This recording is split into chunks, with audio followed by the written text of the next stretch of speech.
dhacdadan fajaciya ama kaaga gelisay bulshada qaybaheeda kala duwan ayaa ka dhacday magaalada Hargeysa. mid ka mid ah xaafadaha magaalada Hargeysa oo ka tirsan degmada Axmed Dhagax ayaa dhawaan waxa isku aroosay lamaane wiil iyo gabadh ah.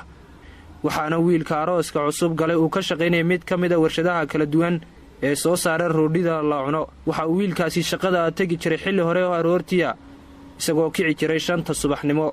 haddaba arooskan cusub ayaa markii ay wada noolaayeen muddo ku dhow ilaa 7 cisho ayaa wiilkii gabadha qabay maalin uu ka joogay shaqadii kadib markii uu ka cawday xanuun.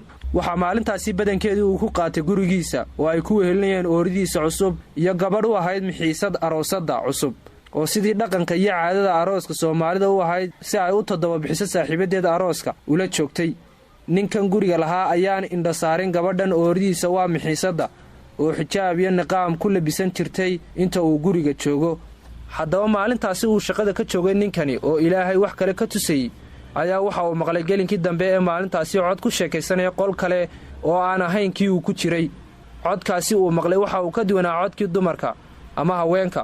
waxaanu fahmay in guriga uu ku jiro qof rag ahi. isagoo u yeedhay ooridiisii cusbayd ee uu qabay waxaanu weydiiyey qofka la joogay ee la hadlayay ee uu fahmay inuu yahay cod rag. waxaana gabadhii ugu jawaabtay waa aniga iyo Heblaayo oo ah mixiisadii guriga ku noolayd muddadaan arooska ahayn. kadib markii uu ninkii arooska ku qanci waayay jawaabta ay siisay gabadhiisu waxa uu baxay dibadda isagoo tegay saldhiggii ugu dhawaa. taliyihii saldhigaasi uu tegay ayaa waxa uu ku soo daray 2 askari oo u soo raacay gurigiisa. markii ay yimaadeen askartii gurigii ayay ugu yimaadeen labadii qof waa aafadiisii iyo gabadhii u mixiisada ahayd.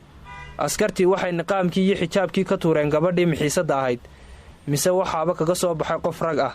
fajaciya ama kaag ayay ku noqotay ciidankii iyo ninkii guriga lahaa. kadib waxay labadii qof u kaxeeyeen saldhigga. dhacdadan oo badiba ka yaabisay dadka inta maqashay ayaa la filayaa in maalinta berri ah la keeno ninkaasi iyo gabadhaasi toddobaadka isku mixiiska ah ee ku noolaa guriga caruusada cusub. waxaana warar xogaal oo aanu helayno sheegayaan in markii booliiska Soomaaliland ay weydiiyeen aroosadaasi sababta ay ninkan ugu qarisay saygeeda cusub ee ugu labisay dharka dumarka waxa ay u sheegtay ciidamada booliiska in uu ninkaas hore ay isjeclaayeen.